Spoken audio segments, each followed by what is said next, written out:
E o oceano, e a morte, e o inferno entregaram aos mortos que neles havia. E cada um foi julgado segundo as suas obras. E a morte e o inferno, então, foram lançados no lago de fogo. E a segunda morte. E aqueles que não foram encontrados dentro do livro da vida foram lançados no lago de fogo também.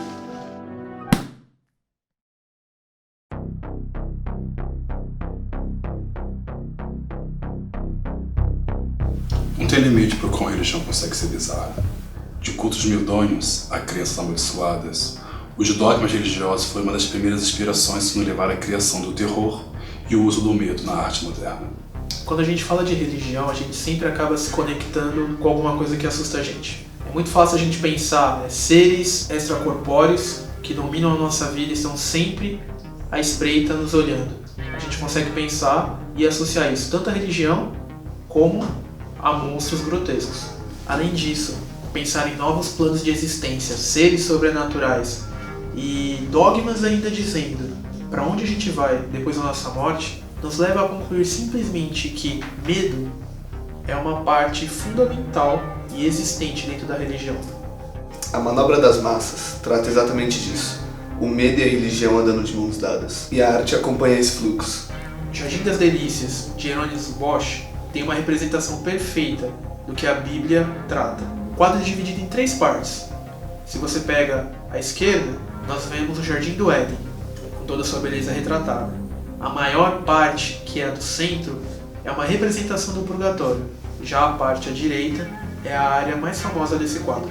A maneira que Bosch retrata o inferno... É Bosch que fala? Bosch? A maneira que Bosch retrata o inferno no quadro dele chega a dar arrepios. As pessoas gritam e se contorcem em posições bizarras, tentando se esgueirar entre estruturas bizarras e excêntricas, fugindo de criaturas grotescas. Nem todos conseguem.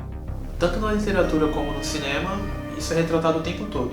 Figuras como lobisomem, Drácula, o Exorcista, tudo isso tem uma relação muito direta com religiosidade. Lobisomem, por exemplo, toda a transformação que acontece a ele é causada por uma maldição cigana. Já em Nosferatu, o conceito é todo trabalhado em cima de ideias cristãs.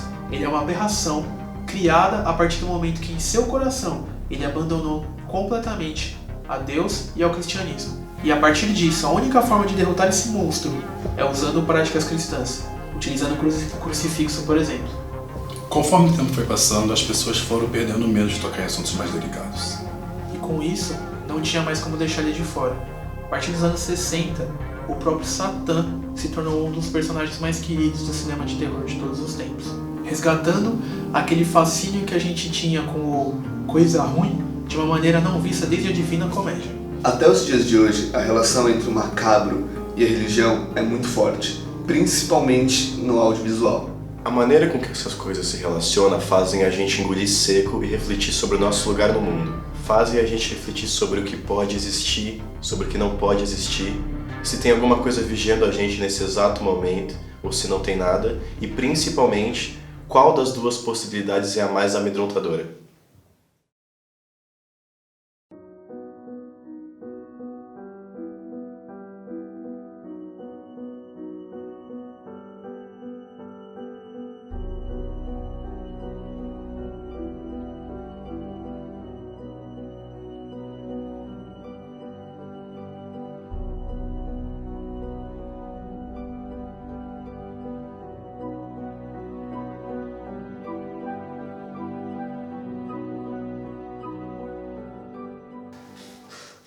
Você já acordou apaixonado, porém percebeu que estava olhando no espelho por 20 minutos?